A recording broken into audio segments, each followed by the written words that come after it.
ووعدك ما استطعت أعوذ بك من شر ما صنعت أبوء لك بنعمتك علي وأبوء بذنبي فاغفر لي فإنه لا يغفر الذنوب إلا أنت.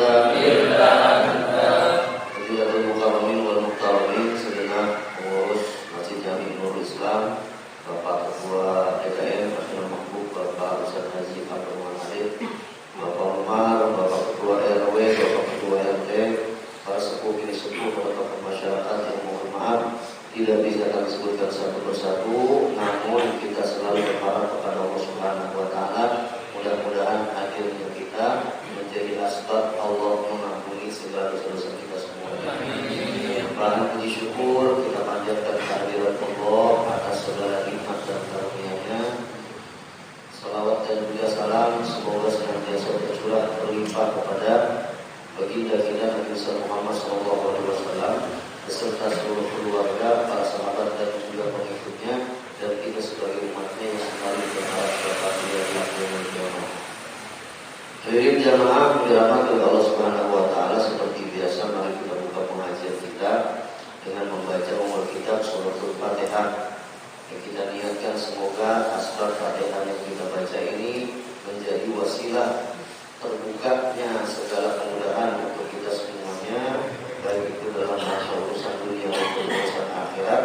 Dan tentunya semoga Al-Fatihah yang kita baca ini pun menjadi asbab Allah Subhanahu wa Ta'ala mengampuni orang-orang tua kita, guru-guru kita, anak-anak kita yang sudah berbulan rahmatullah, wabil khusus yang sudah mewakafkan tangannya untuk pembangunan Masjid Jami Nurul Islam ini, beserta semua orang yang sudah bahu-membahu bersedekah jariah, baik dengan hartanya, tenaganya, pikirannya, ilmunya di masjid ini.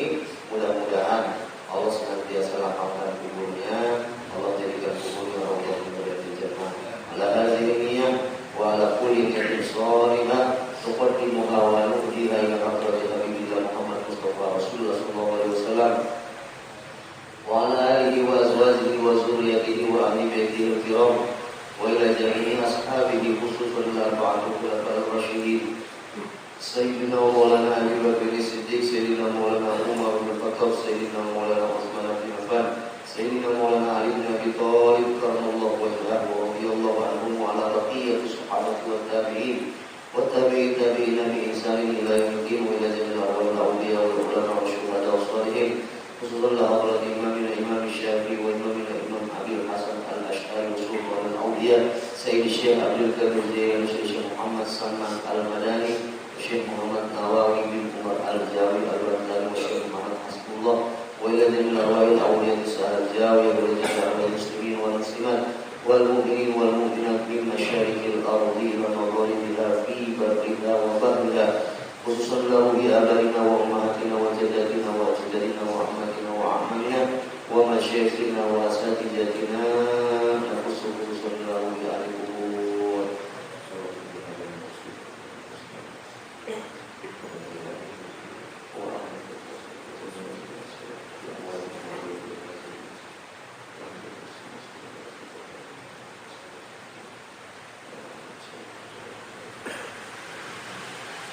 Usulihim wa qawlihim wa dhawirubuka alaina wa ala ajma'in anna Allah yatabasharu birahmati wal maghfirah wa yasluhum wa jannah al-Fatihah. A'udhu billahi minasy syaithanir rajim. Bismillahirrahmanirrahim. Alhamdulillahi rabbil alamin arrahmanir rahim maliki yaumiddin iyyaka na'budu wa iyyaka nasta'in ihdinas siratal mustaqim siratal ladzina an'amta 'alaihim ghairil maghdubi 'alaihim waladdallin. Amin. Rabbana ighfir lana wa li walidina amin. Bismillahirrahmanirrahim. Qala al-mu'allif rahimahullahu ta'ala wa 'ada 'alaihi barakatuh fi dharih. Babu syurutis sholati. Asy-syurutu li sihhatis sholati arba'atun.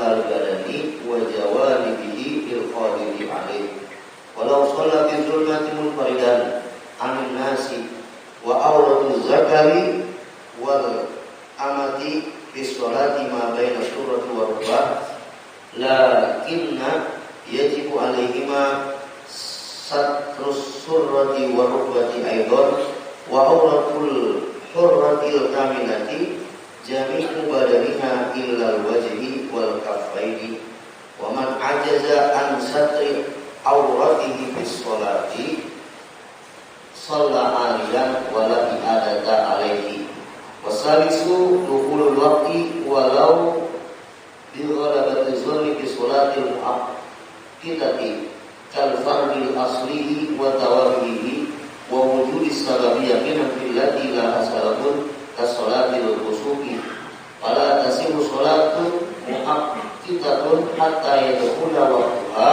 wala sholata lillaha sababun hatta yujadu sababha yaqinan warabi'u istiqbalu ainil ka'bati yaqinan fil qurbi wa zonna fil ba'di illa binna filati safari wa sholati syiddatil khawf.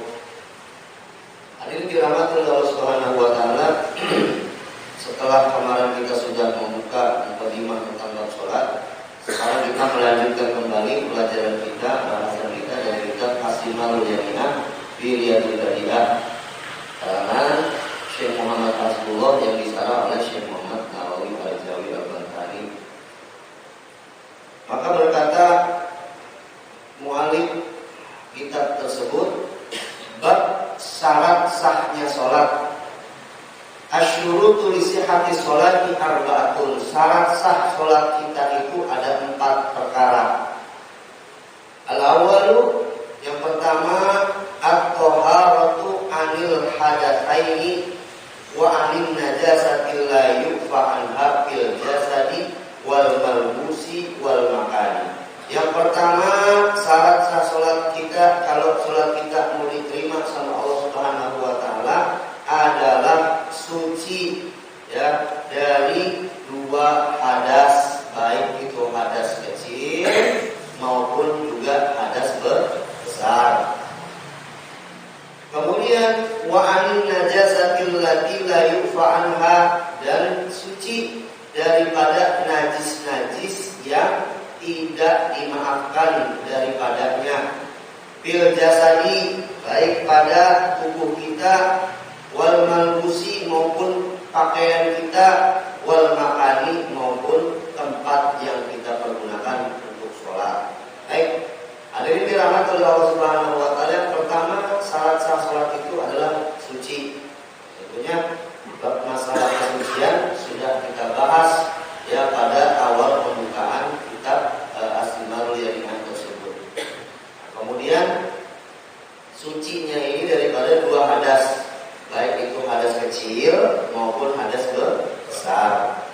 Dan juga tentunya adalah suci daripada najis yang tidak dapat dimaafkan. Ya, karena nanti ada najis yang dimakfu, najis yang kategori dimaafkan, anha daripadanya.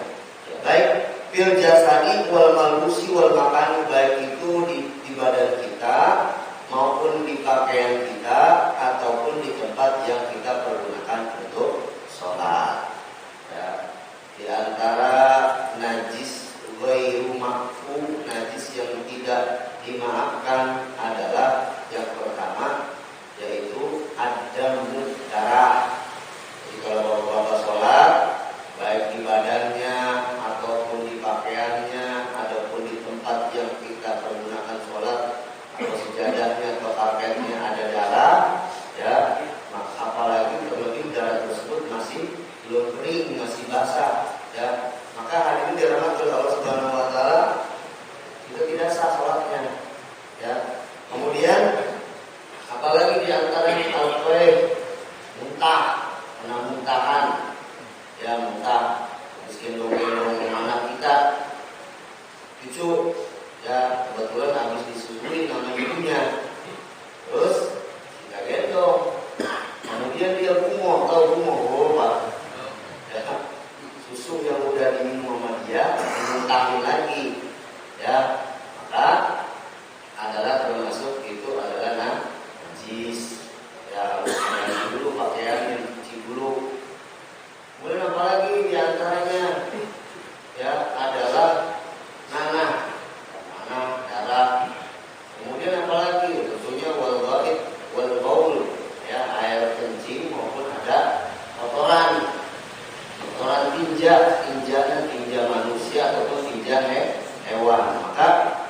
sah ya sholat kita apabila ada najis-najis tersebut. Di antara yang lagi apa? Al-khamru, omar, kecipratan bir. Dari mau sholat kecipratan bir bajunya. Ya kecuali bir letok, kalau bapak bir letok sama bapak jahe semua. Jahe. Kalau bapak yang orang Jawa nggak tahu bir letok ya? Tahu. Kalau kata orang Sunda mah bandrek. Bir letok, kalau bir letok itu orang tahu minum bir nih. Anak aja, baik. Ya. Nah, kemudian nanti ada juga najis yang ma'fu, ada najis yang dimaafkan. Misal bapak-bapak sedang sholat, kemudian di sejadahnya tiba-tiba mama ada cecek, apa? Berak, cecek berak. Kalau itu kemudian atau di pakaiannya, di kainnya yang duduknya, kita lihat pakaian. Kalau itu kemudian goibnya atau tinjanya itu kering, ya kita sentil aja. Ya, nah, cuman kalau nanti dia itu basah, ya kan kadang-kadang maaf ya mungkin lagi masuk angin cecaknya begitu. Kadang-kadang dia suka mencret juga pak, ya suka mencret juga. Ya maka tidak dimaafkan. Ya kita batalin sholatnya, kita ganti dulu bajunya, kita cuci dulu, kita ganti baju yang lain. Kemudian wasani wasatrul awrati min akal badani wa janawi bihi wa jawabni bihi lil qadir alaihi. Ya.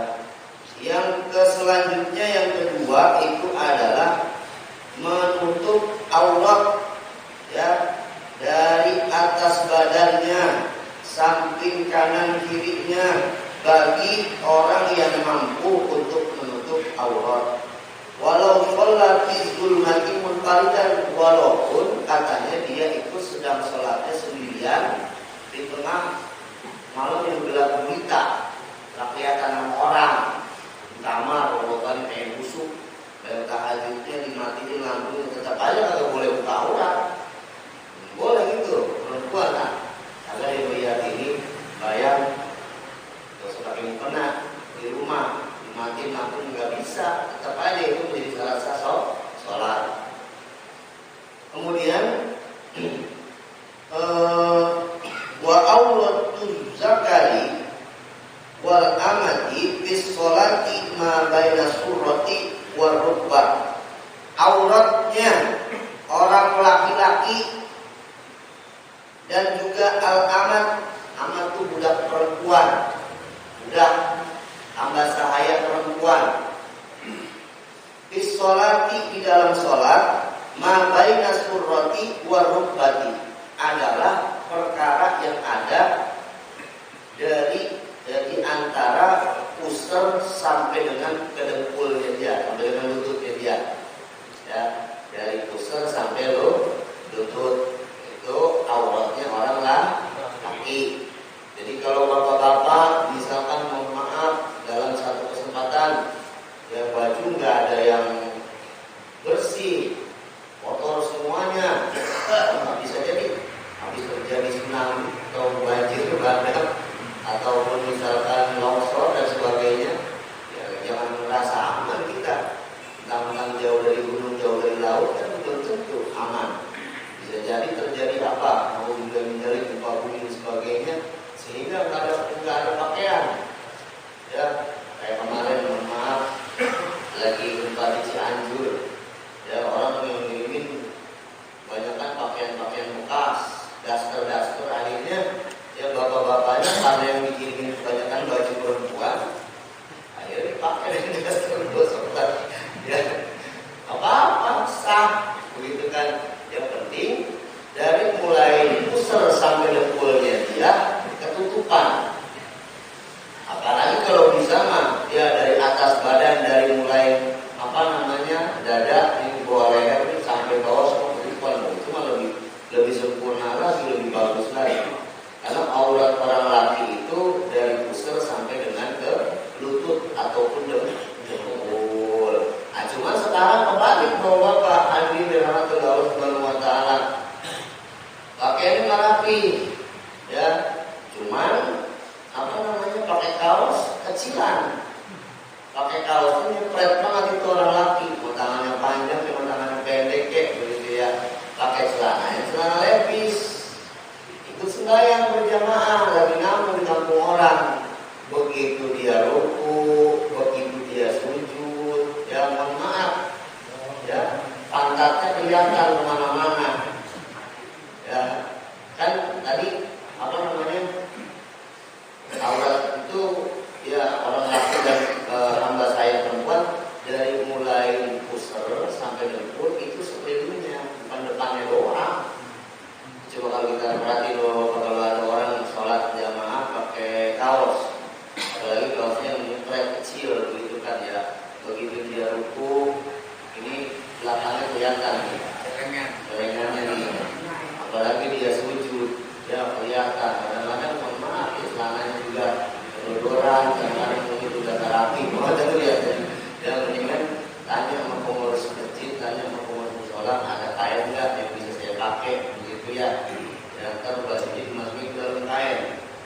Ya, jadi kalau misalkan memang nggak ada banget itu kita yang buat tutup aurat, asalkan sudah tertutup itu pusar sampai ke dengkul kita, maka sholatnya sudah sah. Tapi dilakukan amat begitu ya, masa sholat begitu. Tapi kalau memang nggak ada, mau kata apa? Kemudian ada yang dirahmati oleh Allah Subhanahu Wa Taala. Selanjutnya, wal hurratul kamilatu jami'u badaniha illal wajha wal kaffain. Dan auratnya perempuan yang merdeka sempurna, ya yang bukan hamba sahaya, seluruh tubuhnya kecuali wajah dan dua telapak tangannya. Nah, kalau untuk orang perempuan itu auratnya ketika sholat yang nggak boleh kelihatan dari ujung rambut sampai ke ujung kaki kecuali wajah sama dua telapak tangan. Nah, makanya kita di rumah perhatiin diri kita nih, ya udah bener belum tuh untuk auratnya ketika sholat, mobil khusus pakai mukenanya udah bener atau belum? Makanya kalau bisa bilangin sama diri kita di rumah, ya kan kebanyakan memang mukena warnanya putih ya Pak, memang sunahnya putih. Ya kadang-kadang mentang-mentang habis mandi, mohon maaf ini orang perempuan ini kalau pakai baju lagi langsung pakai mukena, langsung pakai mukena, sehingga apalagi mukanya tipis, transparan kan disebutkan ya, walau sholat munfaridan fi zulmati, walaupun sholatnya dia sendirian dalam keadaan gelap, aurat harus tertutup semuanya. Bagi orang yang mampu lil qadir, untuk orang yang mampu untuk menutupi auratnya. Ya, kalau kita kan mampu sekarang nih, ya nggak susah pakaian begitu kan, nggak susah pakaian, bahkan ada yang rajin banget ya, apalagi kalau bulan puasa, kena 2.000, kata saya kok kena 2.000 ini, setiap hari 2.000 maksudnya bayar. Ya, kita naruh buku tuh di atas lubang angin tuh, ada yang ngambil tiap hari 2.000 apa ya. Makanya dari dalam Rasul kita perhatiin untuk bini kita kalau mau sholat pakai celananya, pakai bajunya supaya nggak transparan. Nah, terus mobil khusus karena yang termasuk aurat dari apa namanya seluruh tubuhnya kecuali muka dan telapak tangan, maka perkara yang berada di belakang dagunya, di bawah dagu bini kita itu aurat ketika sholat. Makanya kalau dia pakai mukena, ya pakai mukenanya dimajuin ke sini Pak, supaya ini kan hadnya muka, hadnya wajah itu kan yang bisa kelihatan ini, ya sampai sini ini kan batas muka kan sampai sini nih, sampai tulang dagu nih. Ya perkara yang ada di belakang dagu sini ini bukan muka lagi, leher namanya nih, ya namanya leher. Maka ketika sedang sholat ini jangan kelihatan. Kadang-kadang pakai mukena sampai sini, di sini nih, leher kelihatan. Kasihan ini kita kagak sah sholatnya. Ya besok bilangin makan bukannya diginiin gitu, diginiin, ya tutupin aja dagunya supaya sholatnya sah, karena leher itu termasuk daripada aurat. Kamu kayak perhatiin dah, ini kita lagi sholat, yakin, ya begitu saya sholat ngapain sih papa? Lihatin mama lagi sholat. Enggak mama kalau lagi sholat bercahaya. Indah dipandang. Bukan begitu pak, mama jadi gak khusyuk sholat, jadi liatin papa. Ya.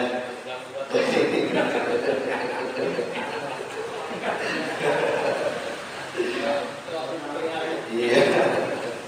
Berarti maksudnya apa? Kadang-kadang kesian kalau bapak, coba deh kalau bapak bininya, anak-anak di sini tuh pakai peniti. Peniti udah karatan ya Allah. Mukena cuma aku, tidak tahu kalau beli mukena. Ya.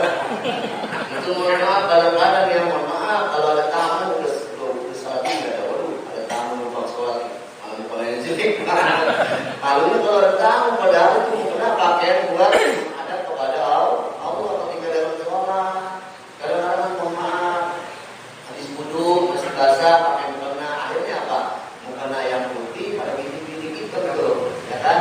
Begitu, makanya kalau bisa mah punya mukena nih ya 3 hari sekali cuci supaya harum ya, beliin yang kembang-kembang boleh nggak? Boleh kembang-kembang ya, boleh, nggak masalah, dan motifnya nggak masalah asalkan bukan motif gambar orang begitu kan, yang kan begitu. Jangan sampai cara ada tamu ada keluarga jauh menumpang sholat di rumah malu pakai mukenanya. Udah begitu kadang-kadang atasannya beda bawaannya beda. Beliin mukena ya. Ada perkara buat sholat kalau bisa yang nomor 1 yang mahal. Apa sih kemarin mukena yang viral itu? Mukena mahal apa tuh? Yang dengan kejutaan itu. Beliin. Baik. Selanjutnya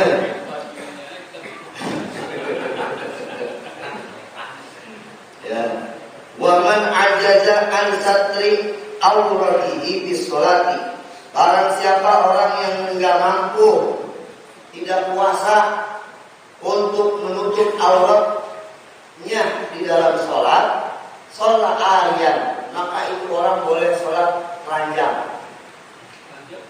Ya, kalau orang nggak mampu nutupin auratnya, maksudnya apa? Ya, kita kan nggak tahu. Ya semisal tadi orang memang hidupnya di tengah hutan, mohon maaf misalkan kejadian kecelakaan, pesawatnya jatuh, meledak, bajunya kebakar semua, terus sudah masuk waktu sholat, sedangkan dia sendirian di hutan, mau dikata apa? Masa nggak sholat? Ya, karena kan yang namanya sholat itu dalam kondisi apapun kita harus sholat, asal selama kita itu masih punya kesadaran. Kecuali udah gak sadar, udah koma, udah PA.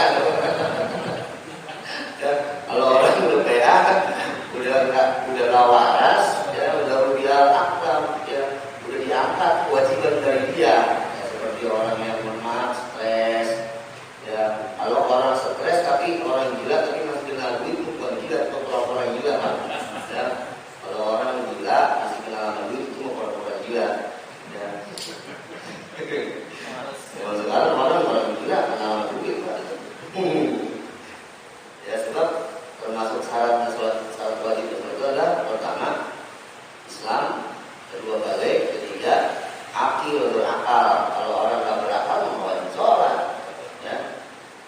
Berarti kalau ada anak cucu kita lagi subuh nggak pada sholat itu siangan, berarti lagi nggak berakal gitu. Ya.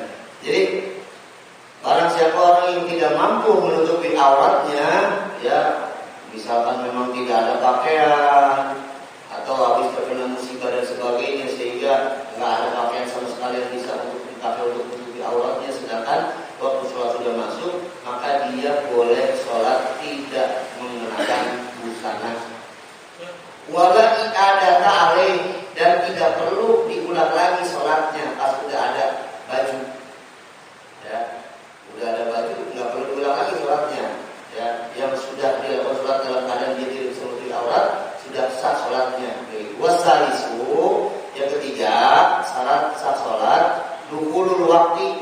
dengan masuknya waktu.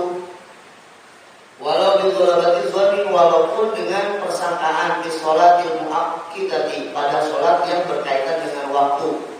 Kal fardi, seperti sholat fardu yang 5 waktu. Nah, sudah kita jelaskan kemarin bagaimana caranya mengenali atau mengetahui masuknya waktu sholat. Ya, kalau misalkan nih mati lampu, ya, kemudian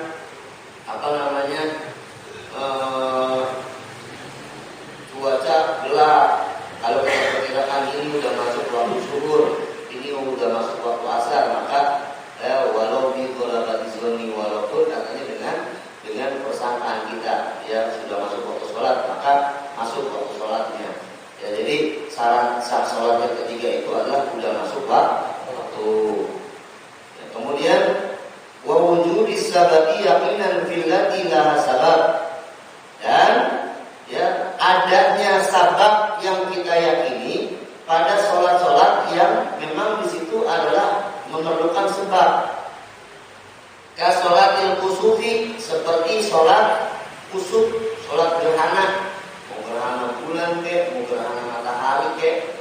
Kalau sekarang udah gampang, udah ada pemberitahuan dari pemerintah, rajin banget sekarang mah.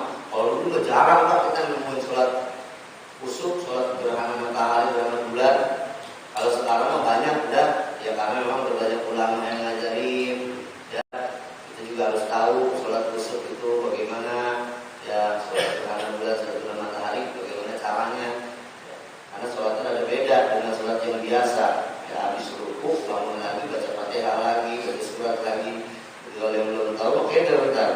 Ya, kemudian diterangkan ala tasihhu sholatun muakkidatun hatta yadkhula waqtiha wala sholatu laha sababun hatta yujadu sababiha yaqinan. Dan tidak sah hukumnya sholat yang berkenaan atau berkaitan bergantung dengan waktu sehingga sudah masuk waktunya, dan tidak sah hukumnya mengerjakan sholat yang berkaitan dengan sebab seperti tadi sholat gerhana dan sebagainya, sehingga nampak sebab yang kita yakini untuk melakukan sholat tersebut.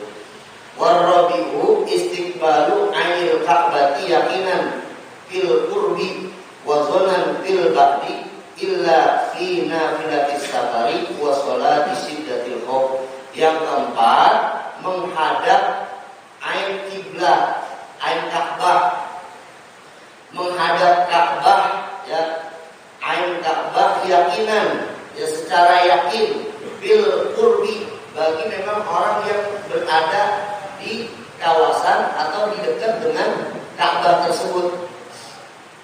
Jadi harus menghadap ke arah Ka'bah.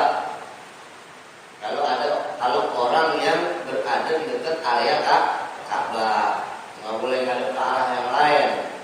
Ya. Kemudian wazonan fil ba'di, dan menghadap juga orang yang jauh daripada Ka'bah tersebut dengan persangkaannya, dengan rasa yakinnya. Ya, nah kita sih udah diarahkan ini arah. Jadi sebenarnya begini Bapak-bapak, kadang-kadang kan sekarang ada yang resek banget. Yang masih udah benar-benar datang orang ini kiblatnya salah nih. Kompas saya kosong dikit diri, akhirnya dimiringin. Mohon maaf, ya. Itu yang namanya kompas, apalagi sekarang pakai aplikasi HP. Ya, udah aja kita main begini, begitu kan. Dan orang tua kita juga dulu bikin arah kiblat itu nggak sembarangan, diberi kompas juga. Ya sudah melalui istiqoroh para ulama terdahulu, begitu kan ya. Makanya kan ada cerita tuh salah satu muridnya Kanjeng Sunan Kalijogo, kalau nggak salah namanya Bang Soleh atau Bang Bolong ya. Ya dia tukang bangunan lagi bikin masjid, begitu kan. Disalahin sama orang, ini salahnya kiblat ini, ya. Mentang-mentang dia cuma tukang bangunan disalah-salahin sama orang, akhirnya tanah ini bangunannya belum kering, dibolongin sama dia. Itu lihat sendiri. Pas dia bener ada Ka'bah kelihatan dari situ. Orang dulu sampai begitu, ya. Kalau sekarang orang pakai HP, pakai aplikasi kompas dan sebagainya. Padahal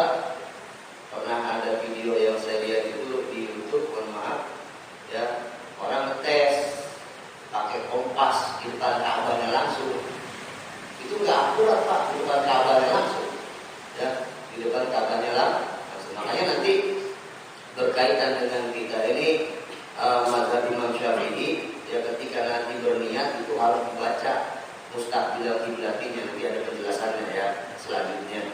Ya, kemudian illa fi nafilatis safari, kecuali yang boleh tidak menghadap kiblat orang yang mengerjakan sholat sunnah dalam perjalanannya.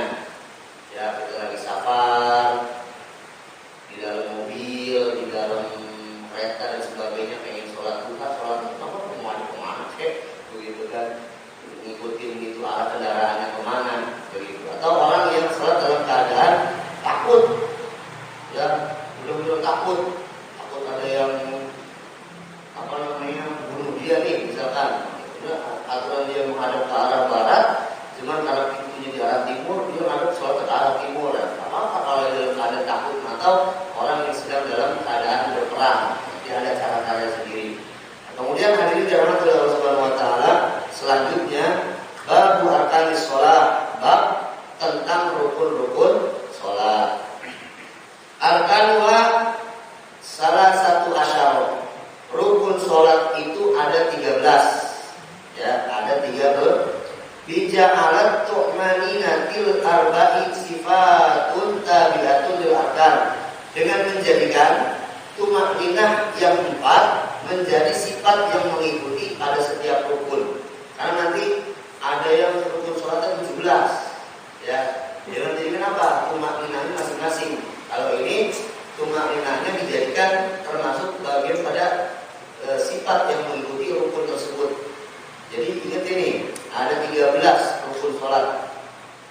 Al-awwalu, yang pertama, an-niyatu, niat makrunatan, yang dibarengi bijuz'in min takbiratil ihrami, ya, dengan bagian daripada takbiratul ihram yang kita baca.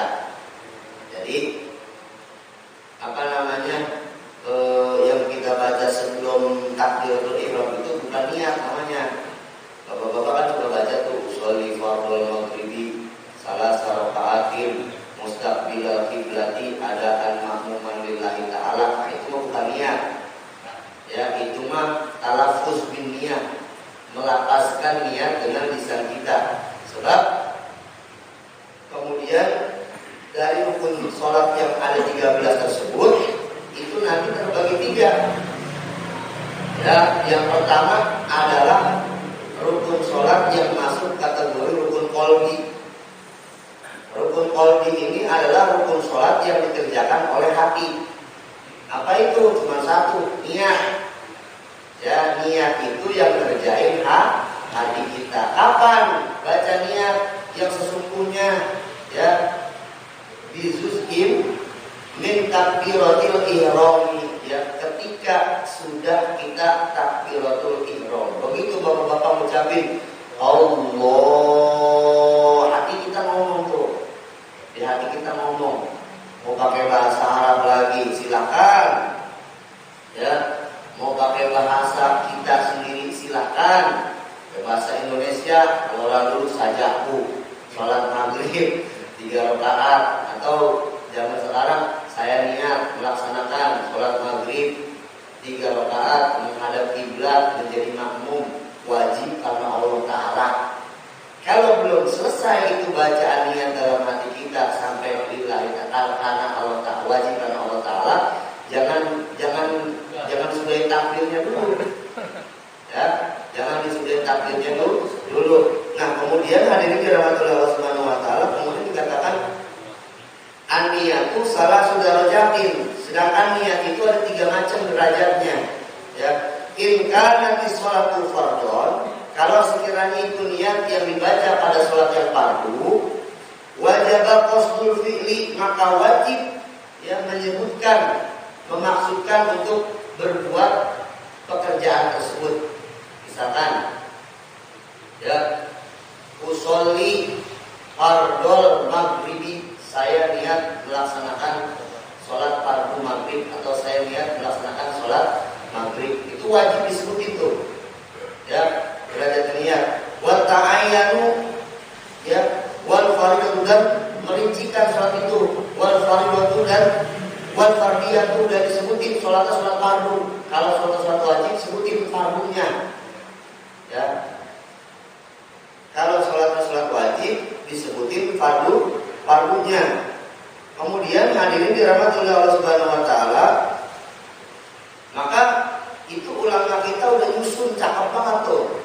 Ya, usolli fardhol maghribi salasa rakaatin mustaqbilal kiblati adaan lillahi ta'ala atau adaan makmuman lillahi ta'ala atau adaan imaman lillahi ta'ala. Jangan dibaca, oh Bapak.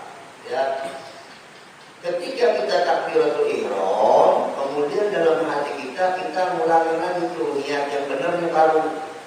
Kalau tadi sebelum takbiratul ihram itu namanya talafuz niat untuk membantu kita konsentrasi, untuk membantu kita agar lebih khusyuk. Begitu kita takbir Allahu Akbar, ya, sebelum selesai barnya dalam hati kita harus selesai niatnya. Mau diulangi lagi pakai bahasa Arab silakan, ya. Atau pengen lebih khusyuk lagi pakai bahasa kita masing-masing dalam hati. Saya niat melaksanakan sholat maghrib 3 rakaat menghadap kiblat menjadi makmum wajib karena Allah Ta'ala. Itu harus disebutkan.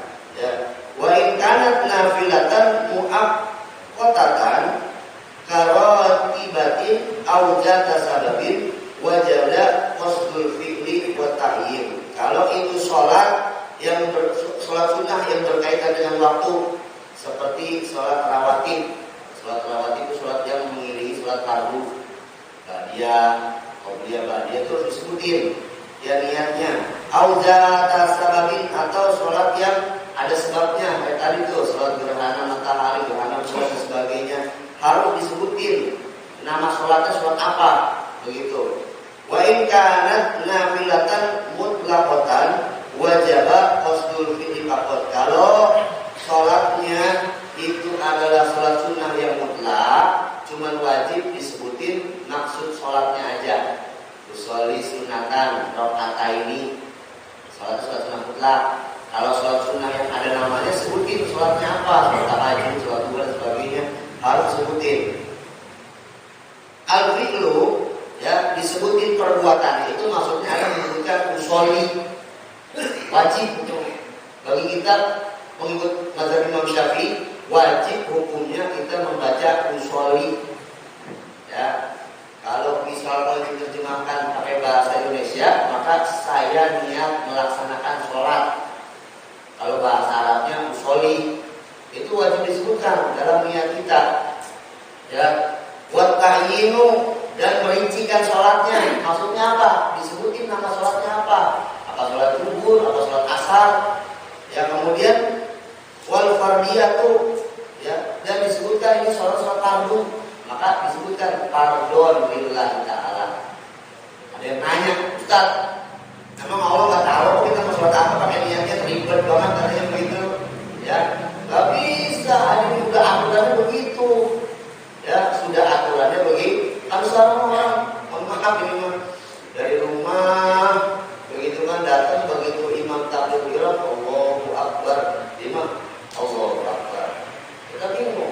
Ya, apalagi mohon maaf kalau kita sholatnya yang mohon maaf di tempat yang tidak sepahaman dengan kita. Gak pada baca usolli nih, kita juga baca usolli. Dilihatin maksudnya Pak.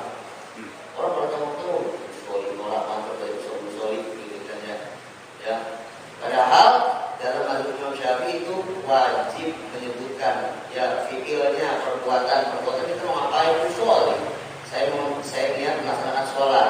Wa ta'yin, ya, merincikan sholat apa? Ya, sholat zuhur, asar disebutin.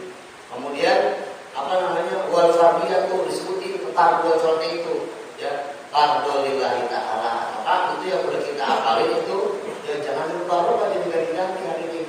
Jadi rahmatullah Allah Subhanahu wa taala. Jadi caranya itu adalah ketika sebelum takbiratul ihram kita baca usolli fardhul maghribi salasa raka'atin mustaqbilal kiblati ada al-makmum lillahi ta'ala Allah. Nanti kita ngomong saya niat melaksanakan sholat maghrib 3 rakaat menghadap kiblat jadi makmum wajib karena Allah Ta'ala supaya khusyuk. baru selesai dunianya. Paham ya Bapak ya? Ya, jangan begitu baru-baru gampang dia langsung gitu. Ya, dia biar dia punya dalil sendiri, itu jangan berubah-ubah. Dia punya cara sendiri, punya guru sendiri, jangan ikut-ikutan kita. Kita harus istiqomah, harus jujur, jangan berubah-ubah kita. Yang boleh begitu kita begitu, pertahankan begitu. Karena kita yakinin begitu, lebih mantap rasanya. Lebih mantap. Kayaknya kalau lapar udah mantap banget, mau ngapain dia? Jadi nggak ada bedanya nih mau sholat apa ininya. Apa mau sholat maghrib, apa mau sholat isya, apa mau sholat zuhur dan sebagainya. Ya. Nah kemudian hadirin dirahmati oleh Allah Subhanahu Wa Taala. Aja. Belum ya. Selanjutnya adalah wasani al-qiyamu fil fardhi qadiri alaihi. Berdiri pada sholat fardu bagi yang mampu atasnya, ya. Berdiri dalam sholat fardu bagi orang yang mampu untuk berdiri. Jadi kalau masih mampu untuk berdiri, maka wajib kita berdiri di dalam sholat fardu.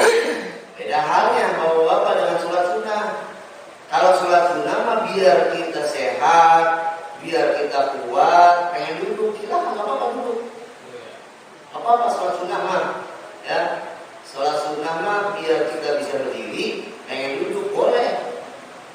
Sholat tarawih kalau Bapak nih, kalau orang pada berdiri, kita duduk sendirian boleh. Cuma kita kawannya, apa itu katanya kawan kita? Apa romantik apa ya katanya? Boleh Bapak. Kenapa? Apa namanya? Hikmahnya kenapa sholat sunnah kok boleh duduk walaupun kita dalam keadaan kondisi sehat. Barangkali kan kita ada capeknya, barangkali bisa ada pegelingnya, ada lemesnya, lagi kurang semangatnya. Daripada nggak sholat sunnah, mendingan sholat sunnah sambil duduk nggak apa-apa. Tapi kalau sholat wajib, ketika kita masih sanggup untuk berdiri, wajib berdiri. Mencobain teman sholat tahajud duduk nggak apa-apa. Kalau begini kenapa Bapak kalian? Apa umat kalian semuanya? Gak apa-apa, maksudnya apa? Supaya itu sholat sunnah jangan ditinggal, ya. Supaya sholat sunnah jangan ditinggal. Cuman nanti, ya kalau orang yang sholatnya duduk, pahalanya separuh daripada orang yang sholat berdiri, itu doang. Tapi itu kalau lagi kondisi sehat, Bapak. Kalau lagi kondisi sakit bagaimana? Kita berdiri mau kuat itu, kayaknya lu sakit banget pada berdiri nih, ya, atau ada yang lagi dirasa, kita duduk sholatnya, ya tetap, ya pahalanya lebih besar daripada orang yang sholat berdiri dalam keadaan sehat. Ya, maksudnya apa? Supaya itu sholat sunnah jangan ditinggalin kalau bisa, ya insya Allah bermanfaat. Sudah masuk waktu isya, kita sambung lagi pada pertemuan selanjutnya. Kita baca satu surah Al-Fatihah. Semoga pertemuan kita pada malam hari ini membawa manfaat untuk kita semua. Nah, hadirinnya walaupun yang besar walaupun Nabi Al-Fatihah. Bismillahirrahmanirrahim.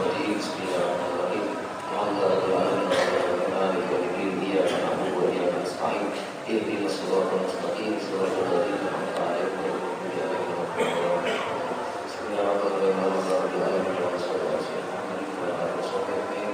Allahumma ya hayyu ya qayyum ya zal jalali wal ikram ya rabbana sayyidina Musa wa ya rabbana sayyidina Isa wa ya rabbana sayyidina Muhammad sallallahu alaihi wasallam wa zunnah wa fatah sayyidina Muhammad bi haqqi sayyidina Muhammad sallallahu alaihi wasallam. برحمتك يا ارحم الراحمين. صلى الله عليه وسلم والحمد لله رب العالمين. Assalamualaikum warahmatullahi wabarakatuh. Allahumma salli ala sayyidina Muhammad wa